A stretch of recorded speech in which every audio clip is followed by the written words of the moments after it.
Today we continue with our class Kitzur Shulchan Aruch, and we start with Sefer Shmiras Haloshon.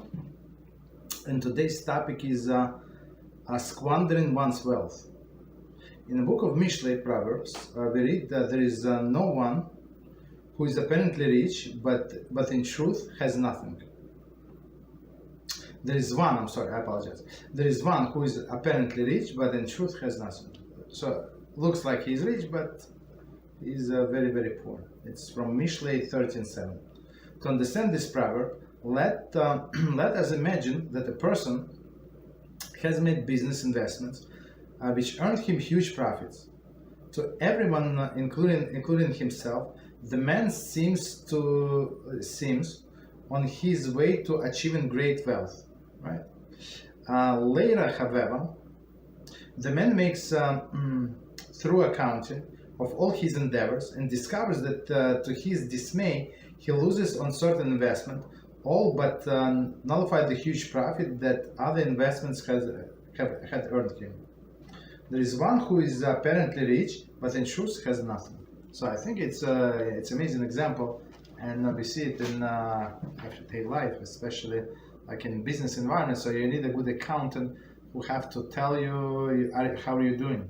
So maybe you on a paper you're making the big profits, but after all of the losses, all of the expenses, you're not doing so great.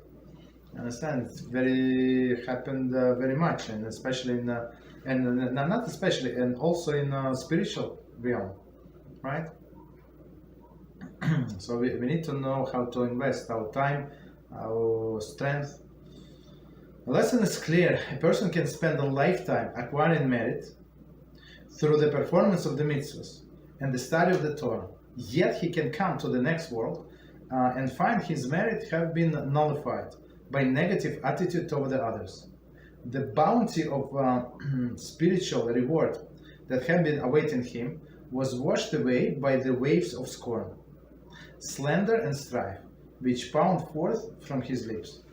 Okay, so we're going to speak about it many times. When somebody embarrasses somebody in public and says Haloshon about this person, so his mitzvahs are lifted from him and transferred to that person who he offended to his account. And his awareness, his sins, come to that person's account, which is, as we understand, not a good investment.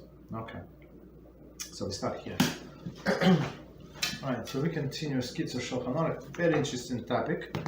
We have very interesting discussion last time. HaShem. So the big topic is the laws of breaking bread and Hamotzi blessing. Okay, it's Siman 41 and Sieve number 6. Okay, there are a lot of commentaries, so we're going to read without commentaries and come back.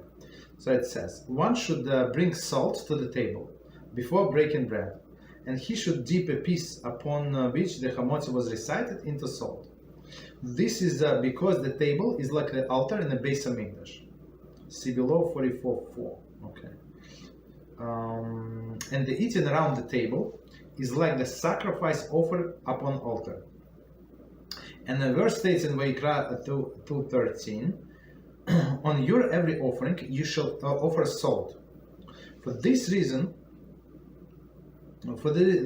too, that is because the table is like the altar, it is also proper to take care not to kill louse upon it. Okay, so let's see what's going on. We're going to explain. So from the beginning is commentary and explanations. One should bring salt to the table before breaking the bread, and he should dip the piece upon which the Hamotzi is recited into the salt. So let's read the commentary. Based upon Kabbalistic reasons, one should dip the bread into salt 3 times. Mishnah Berurah 167:33. So we dip 3 times. Okay, I don't remember what was the exact explanation, but even if you dip once, it's good. You dip 3 times, very good. So it's proper to have salt on your table all the time, never remove it. So in this case, you would not need to prolong wait from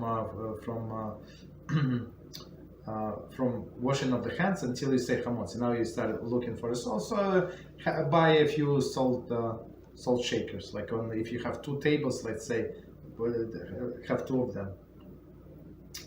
Okay. Continue. This is because the table is like the altar on the Beis Hamikdash. 45, and we're going to explain. Kitzur explained that that just as the sacrifices offered on the altar would atone for the sins of the Jewish people, so too one's table atone for his sins, since it is a place around which the host he hosts guests. Mishnah Berurah 167:30. Mishnah Berurah 160:30 writes that the table atones for one's sins as if it was as it were, since it gives the bread to the poor. Rashi Tosafos Hagika. Okay, so that's how we have to treat our tables. So as an altar, and even if you're not eating at this table, so you're not allowed to put some repulsive things on that or some dirty things. You understand? So even if it's covered with a tablecloth or you put some paper, whatever you put there, so we have to treat our tables with upon which we dine with respect. Okay. Continue. See also Shar Chatziyum 167:25, which states that the table has power to atonement when one recites the words of the Torah around it. And it says clearly, we're going to say that one must say the words of the Torah when he eats. Right? So if he dines with a company or even by yourself. So our rabbis suggest to have if you cannot say anything, or for example, if a person eats alone, he can play a short video or something, right? So it's also can consider study of the Torah, or have some kind of book like a short Dvar Torahs. They call it words, right? So you can buy from ArtScroll, from other publishings, kosher publishings. Not all of the publishings are kosher. Okay, we just had one of the students return books, many books, and they didn't want to take it, but they took it after we explained why. Okay. So, okay, so you can always say like a short story, short halacha. You can have Kitzur or halachas of Shabbos, like I don't know, say one paragraph. It takes 2 minutes, 3 minutes. That's it. Right. So it's very important. And plus, as I said, you have guests. You have guests around the table. So of course, who is the guest? Who is halachically guest? The person who has no place to stay. So she came from out of town, and unless we invite this person is going to, I don't know, stay in his room, in her room, or sleep outside. So if you invite such a person to stay in our house, this is guest. But if it's neighbors, it's not guests, right? Or your in-laws came, you went to them. It's not it's not guest. Okay. It's not halachically guest. I mean, in the sense of receiving guests. Okay. And eating around the table is like a sacrifice offered on the altar. That's how we have to treat it. 46. Since he eats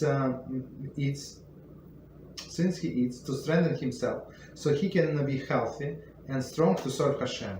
Mishnah Berurah 167:33.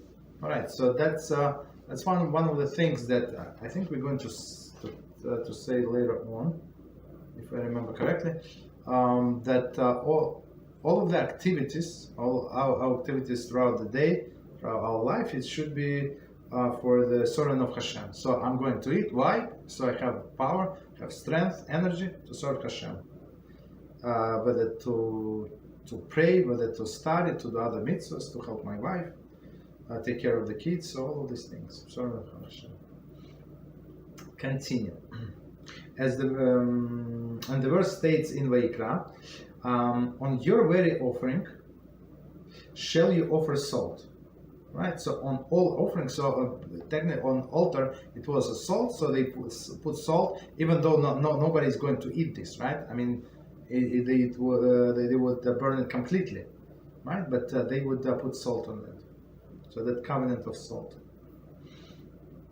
For this reason too, there is, because of the table is like the altar, it is proper to take care not to kill a louse upon it.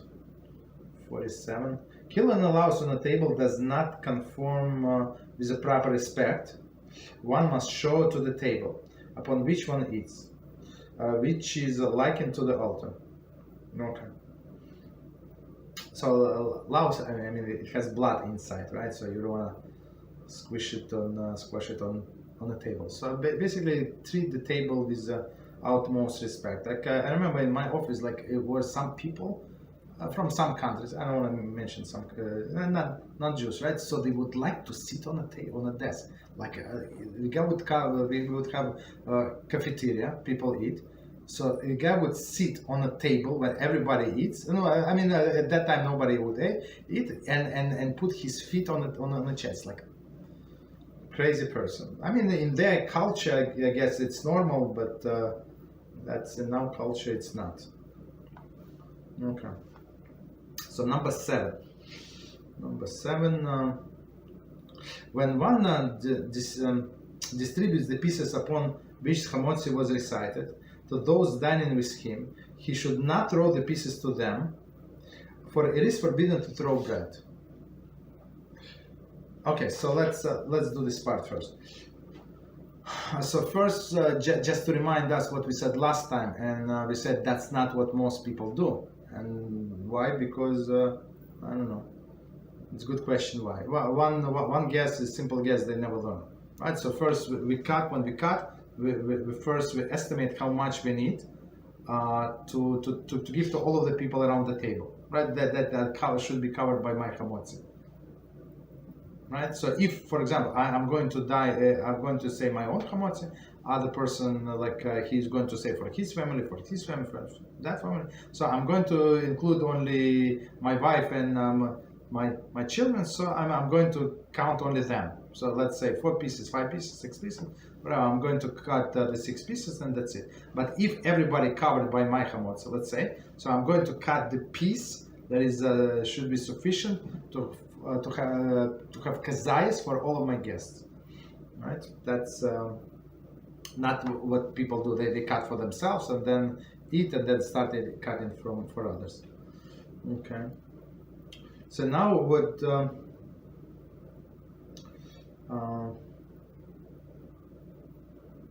So now we're talking about distributing the bread. So first of all, as we said last time, also we don't throw the bread. So bread you have to treat with utmost respect.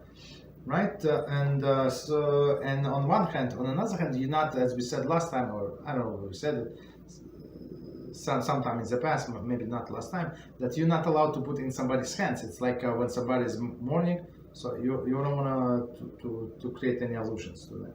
Right, so you put on a plate, you put it like in the middle of the table, like few plates. For example, we have a big table, so we divide in 2 plates and on a cutting board, so everybody can reach. So people take themselves whatever piece they want, like we don't force anybody. Or sometimes when only few people, so we would cut, cut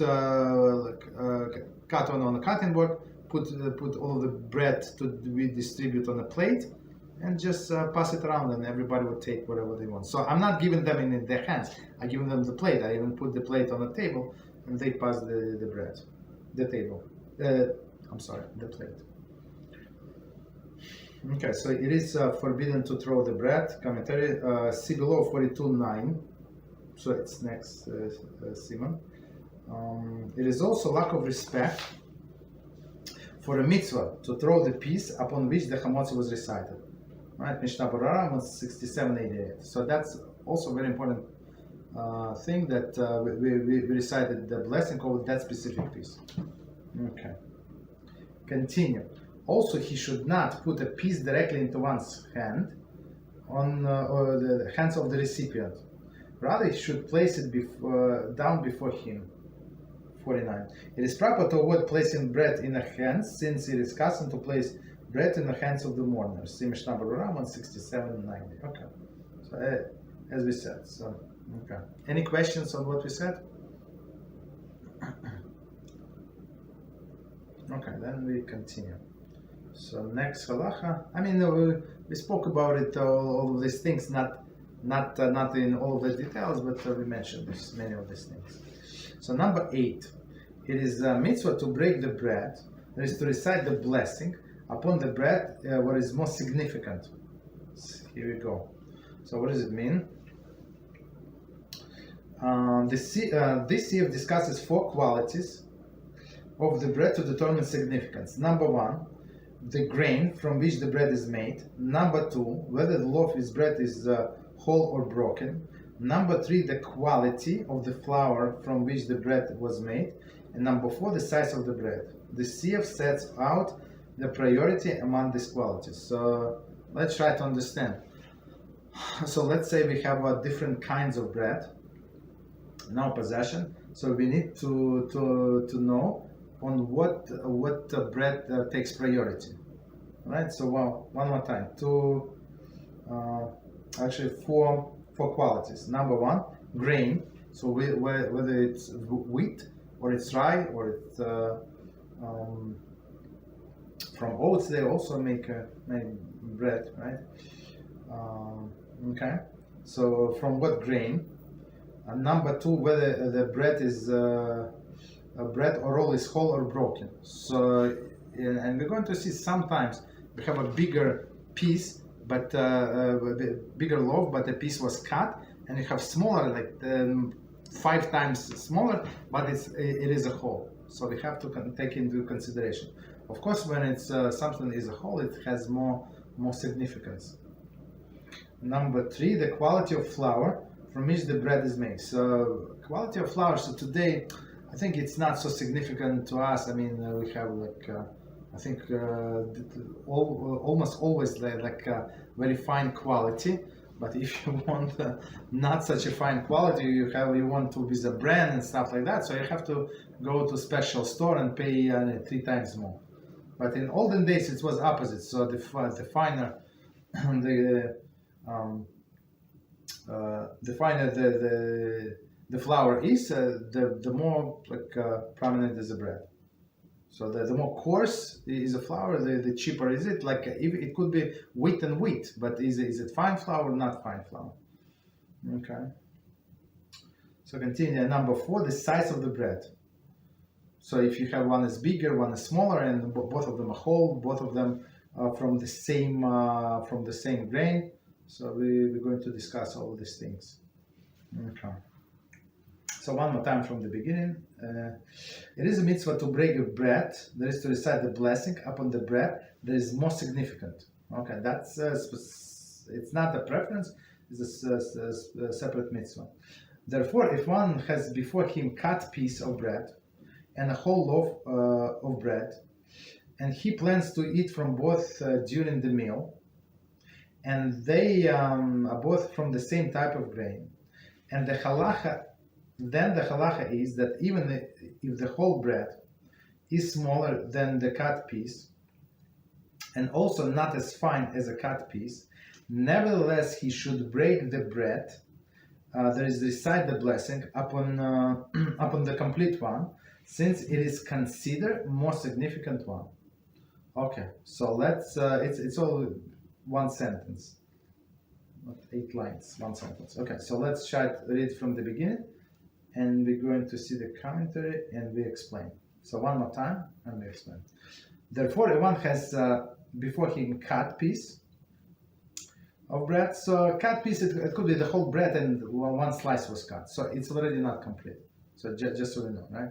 And a whole loaf of bread, right? Which is smaller, right? And he plans to eat from both of them during the meal. So that's very, very important note. They say Sigilo C4. It says CF10. So we're going to see. So technically, so based on this clause, what Kitzur adds looks like we're going to see. If he trying to save that bread, the whole bread for later on occasion, so he's not obligated to cut from that bread. So he can start cutting from cut piece. Okay. And they both from the same type of grain. So but let's look at the straightforward scenario. First, he has a cut piece, right? The loaf that is not whole, and he have whole loaf, right? And they from the same grain, and he planned to eat from both of them. Maybe like he, meaning maybe not he himself, but the whole family. The whole meal is going to be from both of them. Commentary: if one of the 5 species of grain, some are considered more significant, we'll explain later in this sieve. So they're not the same, right? So wheat and rye is not the same. It's not in the same category, of course. So continue. And the halacha is that even if the whole bread is smaller than the cut piece, and also not as fine as a cut piece, never not fine, it's mean the flour, I think. Literally clean, right? Flour from which all the bran was sifted out is considered fine. Coarser flour includes some level of bran as well. So I mean, as I said, today it's opposite. Everything like opposite. Today, if you want this brand, so you pay 3 times more. Right? You go to the health store and buy much more money. But in old days, so it was opposite, right? So one more time to summarize: you have 2 pieces of bread. One is you started. One is brand new, right? One is whole. One is and he's planning to eat from both of them, and the one that is whole is smaller, and the one that is small is from a lower quality of flour, lower for sure, right? Nevertheless, he should break the bread. There is recite the blessing upon complete one. So we see that completeness is the higher priority. In this case, when almost all other characteristics are the same, since it is considered more significant one. Commentary: the quality of wholeness takes precedence over the quality of fineness of the flour and the size of the piece. So at least over these 2. So fineness of the flour and the size. One therefore recites the blessing upon the whole loaf, despite it being coarser and smaller than the cut piece. That's the thing. Okay. So continue. Next scenario. However, if the 2 breads before him are not made of the same type of grain, but rather the whole bread was made of inferior type. So whole bread was inferior type. For example, in the whole whole one was a spelt bread, and the cut piece was a wheat bread. Then, even if the cut piece is smaller, he should recite the blessing under the bread made from wheat, although it is not whole and smaller. Okay. Okay, so we stop here. So let's understand this scenario. So now it's different characteristics. So one more time, read it and explain. However, if the 2 breads before him were not made of the same grain, so wheat and barley, just so you know, wheat and barley are taken directly from the Torah, from a humus, right? And all others, they were our sages derived because they have similar characteristics. So one of them is spelt, right? But rather the whole bread was made of inferior type. For example, if the whole bread was made of spelt, so I mean we try to bake the spelt bread a few times. It's not. It's not so delicious, to say the least. I mean, maybe you know how to bake, but it's not. It's not so good. Okay, and the cut piece was a wheat bread, right? And cut piece is like, I don't know, whatever, half left from your loaf, but it's wheat. Wheat is, as we said, biblical. It has a higher priority. Then, even if the cut piece was smaller. So it's not, so it's totally opposite from the previous example, right? So the cut piece is smaller, and the whole piece is bigger, right? not pieces, the whole loaf is bigger. He should recite a blessing upon the bread made of wheat. Made of wheat. Okay. Meaning the smaller and the cut. Although it is whole, is not whole and smaller. So that's the conclusion. Number 55, commentary. Two species of grain, wheat and barley, are mentioned by the name in a verse that enumerates the 7 species with which the Eretz Israel blessed. It says in Dvarim 8:8. The other 3 species of grain are considered inferior to these 2. So they are very significant also. Let's don't take it out of context. They very significant also. And they are a type of misoinus, right? So on a high level, but not as important as what stated explicitly, which is wheat and barley. This halacha teaches that species of grain is a predominant consideration in a precedence of bread. Okay, and outweigh all others. So from which species is very important. Thus, in one who has bread of any other species, spelt rye or oat, and another of wheat or barley, recite the blessing upon wheat or barley, even if the latter is cut smaller and coarser. So, and that's why it could be coarse. Very interesting. Okay. So next scenario: if the whole bread was made from barley, so barley is as we just said, it's one of the 7 species, and it mentions in the Torah, right? Even though it is inferior to wheat, so it's not only what mentioned in the Torah, but what mentioned first. So wheat is first and barley is second. So it's also this order is also very significant. So one more time, if the whole bread was made of barley, right? Even though it is inferior to wheat, nevertheless, since the barley is also mentioned explicitly in the verse and enumerated in 7 species with which Eretz Israel was blessed, as it says Dvarim 8:8, and it's also whole. Therefore, the God-fearing person should show respect to the whole loaf of barley bread as well. How? Okay, so let's read. Let's continue. How should he do this? He should place the cut piece underneath the whole bread, and holding both, recite the blessing and break both of them together. Okay, so that's very interesting. So is it obligation? No, it's not obligation. So technically, since they're both in the same, were explicitly mentioned in the Torah, but one is whole, one is cut.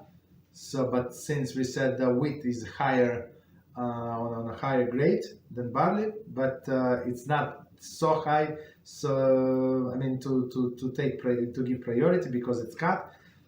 So the God-fearing person would go like in middle of the road and basically eat from both of them.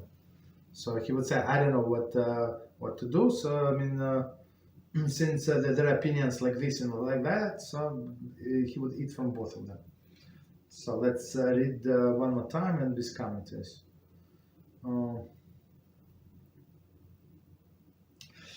Okay, so one more time this scenario from the beginning. If the whole bread was made from barley, okay, that's clear. Even though it is inferior to wheat. Nevertheless, since the barley is also mentioned explicitly in the verse enumerated by the 7 species, by which with which Eretz Israel is blessed, and it is whole, so barley is whole, but the flour is not as, the species is a little lower. Therefore, the God-fearing person should show respect to the whole loaf of barley bread as well. Okay, how? 56. In this listing, in a verse listing the species of the land of Israel, wheat is mentioned before barley. So I mean that's what we said. Therefore, all other things being equal, bread made of wheat takes precedence over the made of barley. So if you have two whole loaves and the same both of them are whole, both of them are like same flour, everything the same. So we say the blessing on a wheat one, right? So the wheat takes precedence over the made of barley. In this case, however, bread has additional quality of the being whole. Okay. In a contrast to the wheat bread that is cut. So on one hand, as we said, wheat is higher, or if only all of the other characteristics equal, but here is not because it's cut. So we're trying to give respect to both of them. This together with the fact that the barley is mentioned explicitly in a verse is the reason that God-fearing person should also show respect for the barley bread. See Mishnah Brura 168.3. Note that the rye bread sold commercially today produced majorly from wheat flour and should be treated with as a wheat bread, right? Just that's very interesting. So we eat also very often rye bread. So just so you know, it like maximum I think like it's 25% of the wheat flour or of the rye flour. So it's not rye. It's actually, it says rye. I mean, it looks rye, whatever, like commercial, but it's wheat bread, 75% for sure. Okay. So he has to do like to show respect. How should he do this? He should place the cut piece underneath the whole bread. Cut piece underneath, of course, whole is on top, right? So barley is on top, wheat is on the bottom, and holding both, recite the blessing and break both of them together. So you cut both of them, it's not a big deal. 57. He takes piece from each of the bread. There is no problem. You cut two slices together. You dip it in the salt 3 times, and we said you eat it, no problem. Then you can continue eating from whatever loaf you want. It's your own business, but at least you show if you're planning to eat from both of them. Or another example would be that, for example, I want to eat this barley bread, but other people want to eat wheat bread.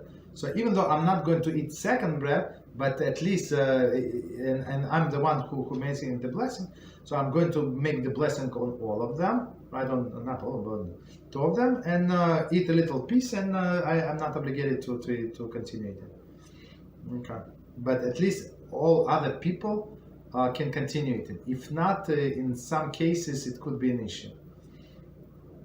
If what is the issue? We're not going to answer. It's not our topic, but in a few words. So if you cannot make a blessing on inferior item, and automatically it should cover the more prominent one. What would be example? If I want to eat apples, right, and grapes, even though the blessing is the same, but it's if I say blessing on the grapes, I can eat apples. There is no question asked. But if I made the blessing on the apples and did not explicitly mean that I'm going to also eat grapes, so according to many poskim, you have to make a separate blessing on the grapes. Just so you know. So don't put yourself in this situation. And same, that's why we say that even though he does not want to eat from a second loaf.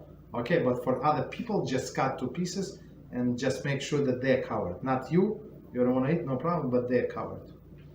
Okay. If both breads before him are whole, or both are cut pieces, right? So okay, so that's like a step down, right? Both of them are whole, both of them are cut pieces. Also simplify scenario, and they are both made of the same type of grain. Then he should recite the blessing upon the one made of final flour. So everything is the same. So which flour is final, more fine? Okay. If they're both equally fine, he should recite the blessing upon one that is larger. Okay, so the size is the last one. If they hold, that's enough. But so first is quality of the flour and then the size. Commentary 58. To summarize above all, one must consider which grain the bread is made of. Okay. If it is made of wheat or barley, it takes precedence over the bread of different species of grain. So as we said, wheat and barley mentioned explicitly, wheat mentioned first, barley second, that's priority. Regardless of other considerations, so the smaller the cut, doesn't matter. Okay, the smaller the cut of the inferior flour, doesn't matter. If two breads are made of the same type of grain, one should recite the blessing upon bread that is whole. So now draw comparison. If they are both whole or both broken, so again they're equal, one should recite the blessing upon vein of the finer flour. If they are both equal in that respect as well, then he should recite the blessing upon the larger one. See, Mishnah. Okay, so I mean, I'm not sure how is it like how often we're going to have the situation. I mean, if you eating at home, unless you have like a small bakery at home, so it's not very practical because you have to mix this dough separately. So to have all of these different breads, I don't know. Maybe it's from different dates, from different days. I would say that's possible. But otherwise, maybe if you in a hotel somewhere, that would be like in a hotel and you have breakfast like included. So you have all of these breads. Yeah, that's I think practical. Okay. Any questions on what we said?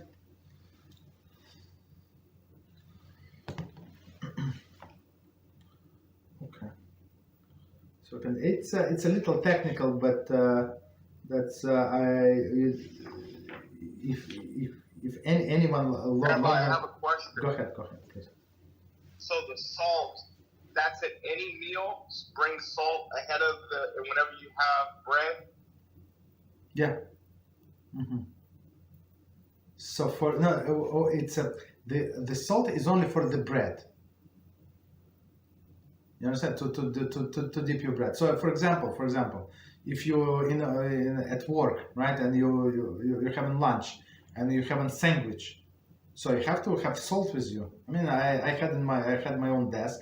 In a drawer I have salt.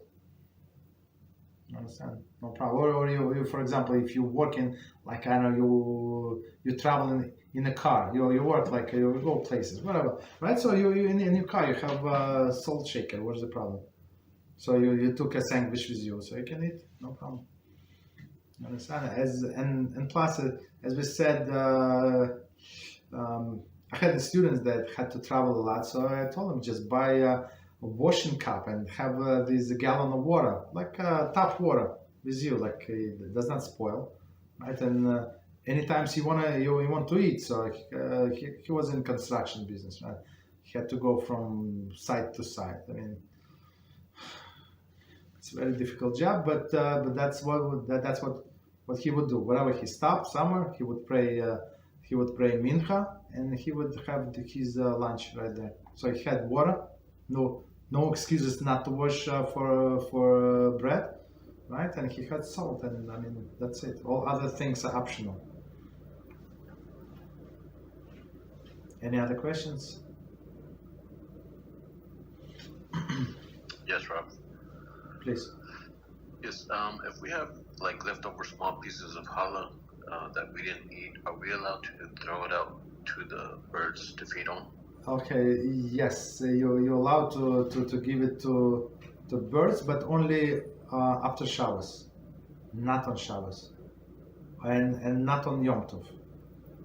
So only after, because we're not allowed to feed the animals that do not belong to us on Shabbos or holidays. But otherwise, yeah, of course, instead of like throwing it out, if you have birds, yeah, to give it to them, absolutely. Just make sure that it's not a lot, because where I live, they post all of the signs like "Do not feed the wildlife," and they have the explanation, because this food that people bring like a lot of bread to this. Of course, people ignore these signs, and then these birds, I mean, they're hungry, they eat, but then they suffer from this. I don't remember. I just glanced. I read first 5-6 lines of the explanation. So okay, just be careful. Don't overeat or overfeed the birds. Okay. But there, just so you know, that there is a dish what people do. They call kugel challah.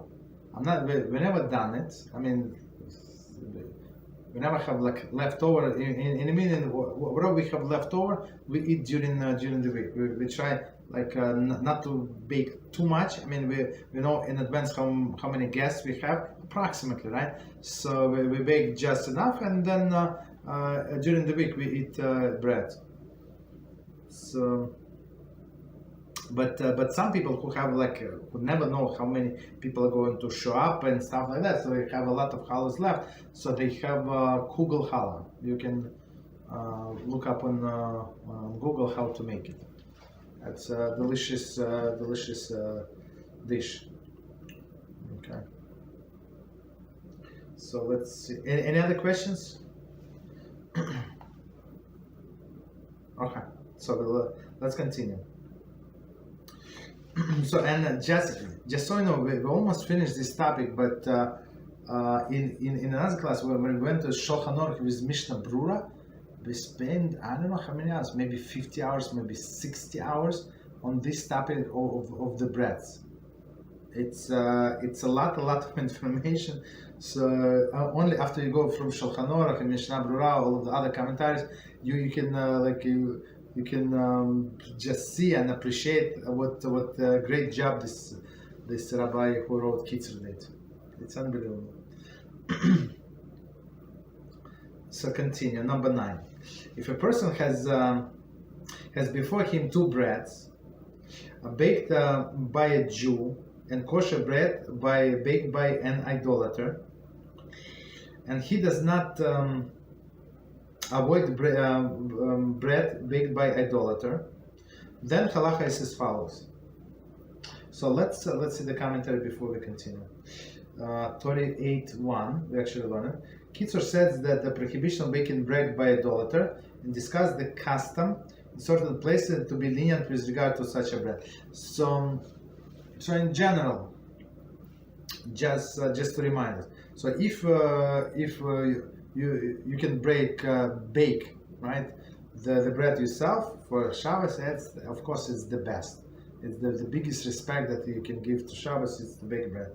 And many people, like when they started learning, so they have no idea how to do this. Like a woman would say, I never baked in my life a cookie, or you want me to bake a bread for the whole family. And believe it or not, it's not so hard. And my wife trained many people, many women, and they baked beautiful challahs. So that's for Shabbos. And of course, as we always say, just bake a little more, and the whole week you can eat bread. And it's proper to eat bread at least once a day, at least. Why? Because you're going to say Birchas Hamazon, not because you want to eat bread, but because it's opportunity to bless HaShem and thank Him for all of the beautiful things, and bless your table, and bless your wife, and bless the whole house. That's and the only opportunity is provided only if you eat bread, to say Birchas Hamazon. So, and plus this blessing from the Shabbos is continuous, so it's spread out through the whole week. What could be better? Okay. And plus on YouTube, I'm sure there is like different recipes. Okay, so continue. So okay, so So we said that just to summarize what we said some time ago. So you first, if you can bake by yourself, you bake. If not, no problem. We don't buy the bread unless it's I don't know, like a very very difficult situation.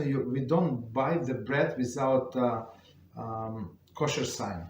So usually, or okay, or I don't know, some others. If you live on the west coast, there are different ones, like what is it, like hard K, different ones. So they are all good hashkafas, right? And we try to avoid the bread without any kosher sign.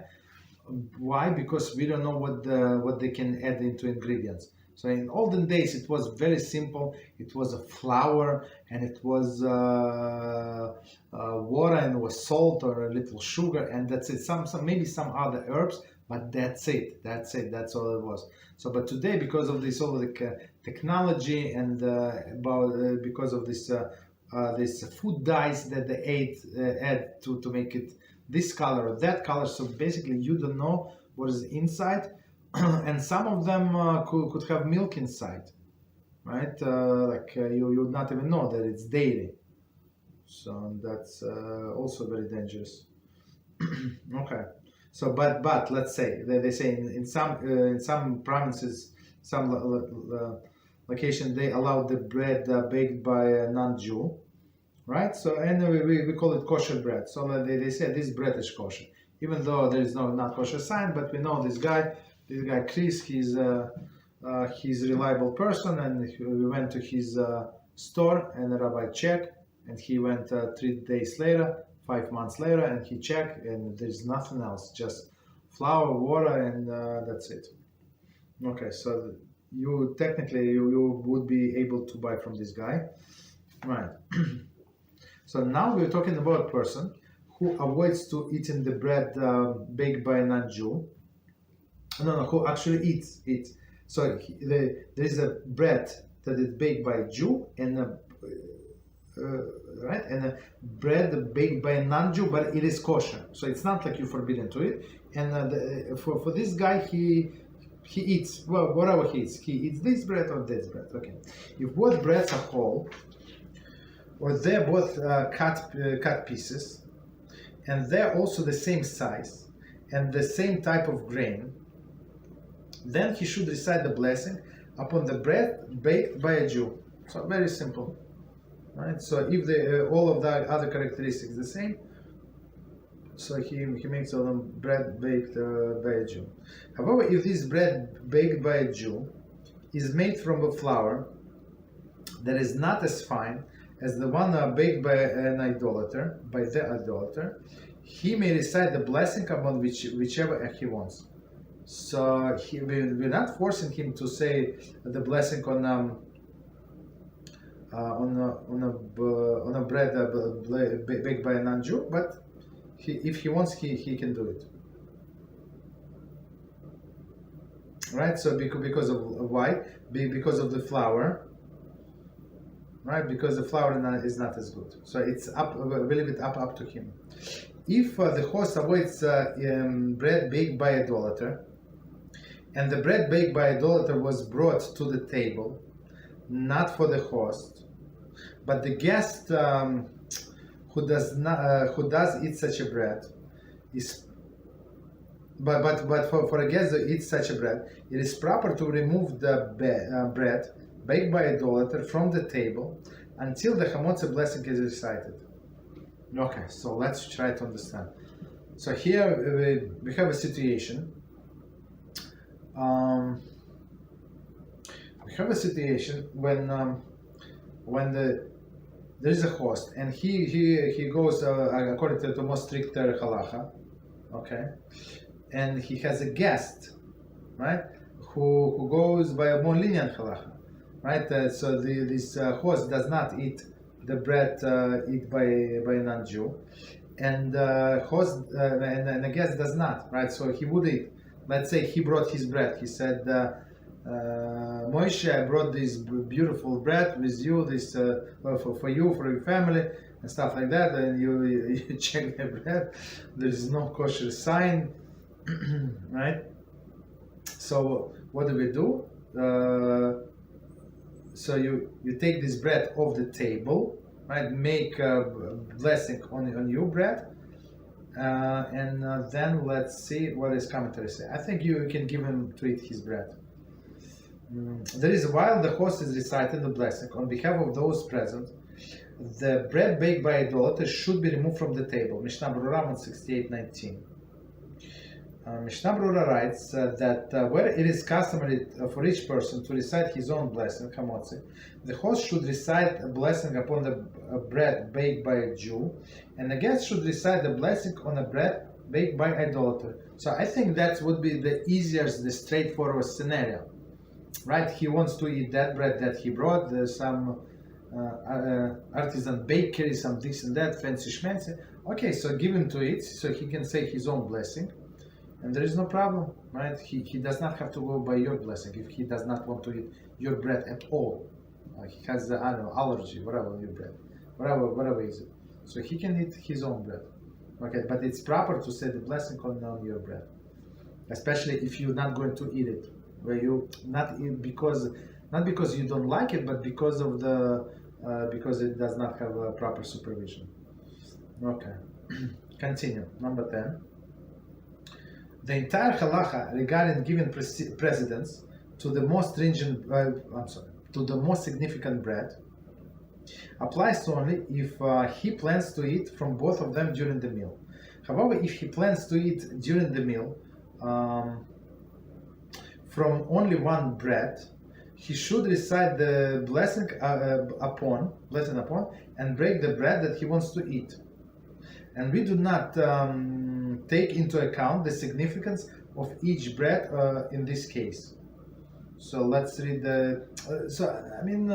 Let's say we have all of the breads for Shabbos is ready, right? And I want to eat lunch. Lunch not good idea. I take it back. I want to eat breakfast, and I want a piece of bread on the breakfast, right?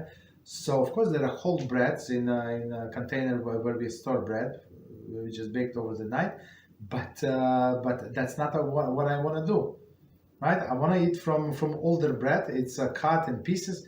That's no problem. I am not obligated to cut from the whole piece, right? So commentary: when one wishes to eat one bread and not the other, he may recite the blessing upon the one he wishes to eat, even if both are on the table. However, if he has no preference, he should recite the blessing and eat the one that's most significant according to rules set forth above. Mishnah Berurah 165:8.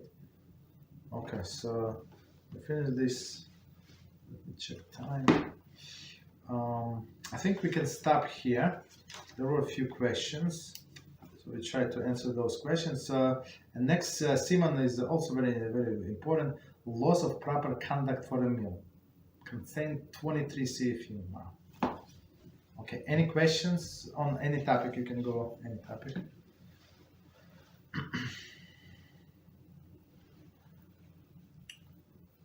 Okay, no questions. Oh, can somebody please read from WhatsApp chat, please?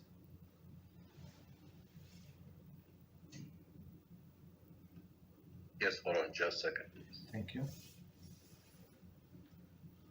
I remember there was something about the pump.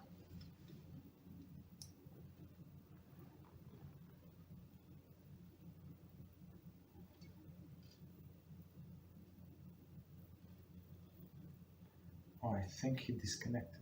Oh. Okay, while he's looking, I've lost him. Can somebody else please check?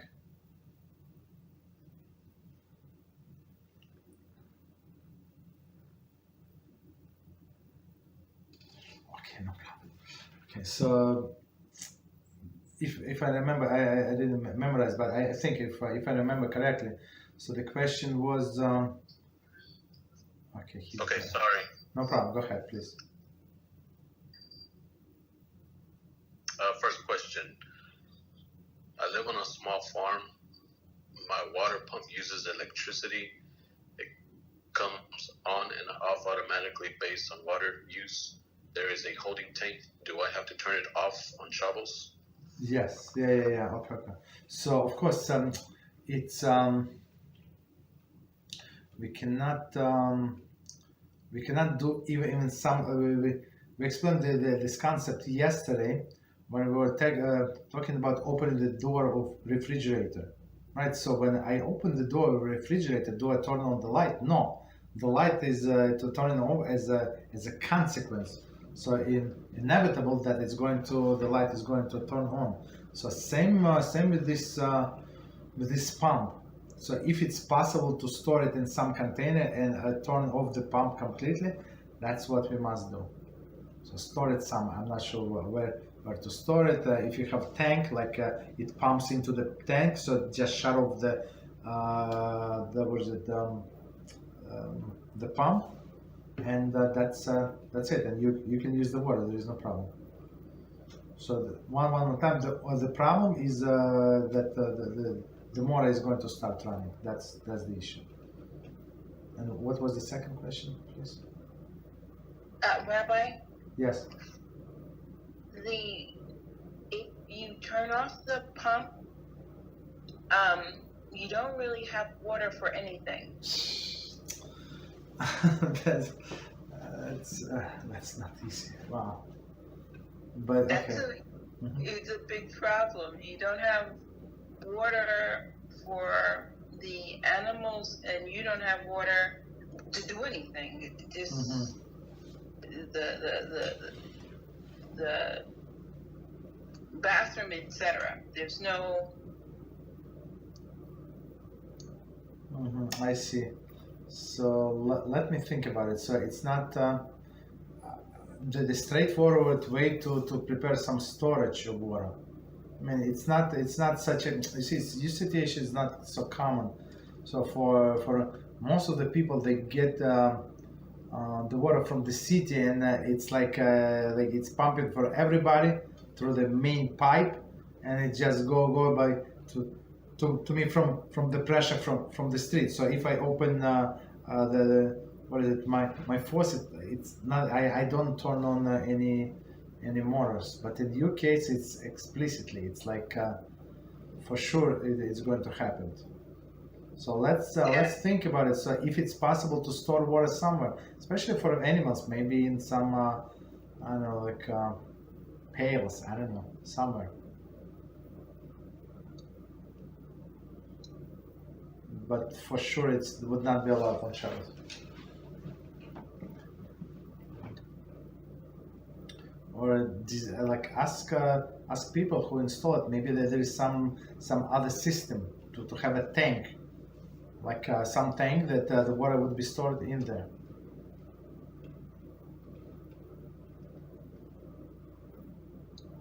You understand? So that's what I can think of. But I can try to research more. But from bottom, like from just hearing this issue, I mean, it's I don't know if there is any other like solution possible to allow it to turn on the pump.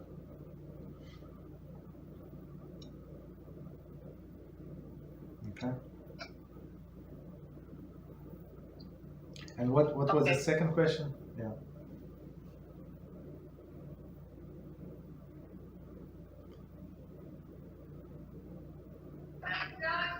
Could you please read the second? Thank you. Do you want me to read it or let him read it. Oh, you can read it. Whatever you want. You want to say it. Say it. Go ahead, please. No, let him read it. It's good. Okay. Okay. Thank you. Joshua, go ahead, please. Okay. Number 2, did you say no hot water for allowable dishwashing on Shabbos? Can I turn hot water heater off before Shabbos and just use what's in the tank? Yes. It's not only water heater; it's also supply of the cold water. That's what we should do. So the problem is just the problem is or was that we're going to cook water. Which water? That fresh water that enters the tank. So if there is an option for you to shut off the supply of fresh water, then and you have this tank of water that was warm, like heated up before Shabbos, there's no problem. You can wash the dishes with hot water, warm water, whatever you want. So technically, for most of the people, it's not very practical, right? They don't have access. They try not to mess with these things. So they would have this water urn, right? Big one, electric one, and keep like I don't know how many, like a gallon or a gallon and a half, or like so some of them even bigger. And they would take warm water from there, like hot water, add cold water, mix it, or make it warm water, and wash dishes like that.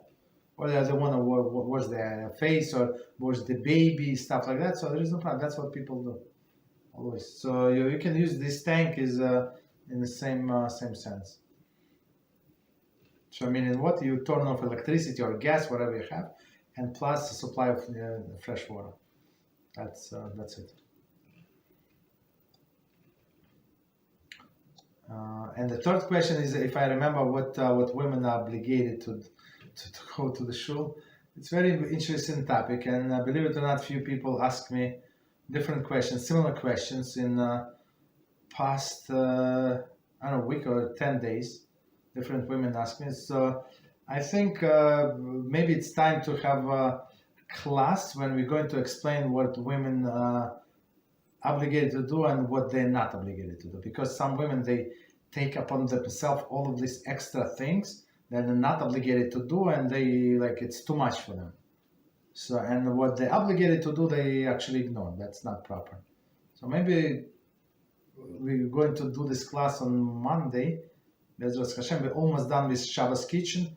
So in this time, I have the whole, the whole series we're going to do, maybe 20, 30 lectures, whatever we need to.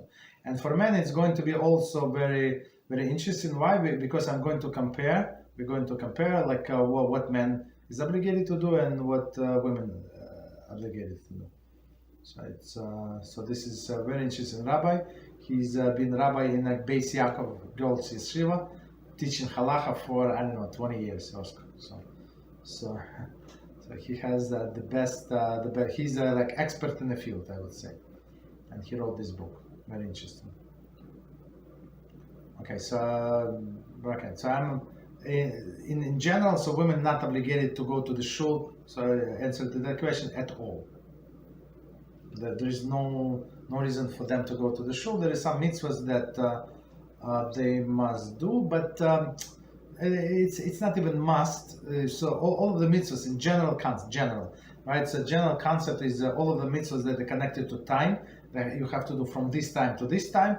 Like for example, Shema, right? We have to say until third hour of the day, then Shachar is until this hour, that hour, maximum until the midday. So all of these things do not apply to them. Tefillin do not apply to them. So they can pray one time a day, or most of the women are accepted upon themselves to pray mincha also twice a day, but it's shorter version. They don't say all of these things that men say. So it's even shachar it's much shorter. So maybe blowing of the shofar. I mean, it's a daytime mitzvah. So it's proper if they can go to the shul. They can go to the shul. If they have somebody to blow for them in the house, that's also good. So I blow shofar in the house, so people come and just to hear shofar. And whoever stay for lunch, of course, it's free entertainment. Let's say, I don't know. And other things for women, there is no like big mitzvahs that they have to come to the shul. And big rabbis throughout the ages, many of them did not have women's section in their shul. Just so you know, period. Not because they were chauvinist or this and that. So it's because there is no reason why his wife or his daughter or his daughters or his daughters-in-law had to go to the shul, and because it leads to different things that are not appropriate, basically. Okay, that's a short question, but we're going to in details, Beezrat HaShem, since few people ask me like almost in the same time. I think we have to dedicate some time to it. Beezrat HaShem. So, any other questions? Go ahead. Okay, no questions. No problem. If no questions, so we stop here then. And tomorrow tomorrow is Wednesday, we're going to do Rambam. Thank you very much and good night.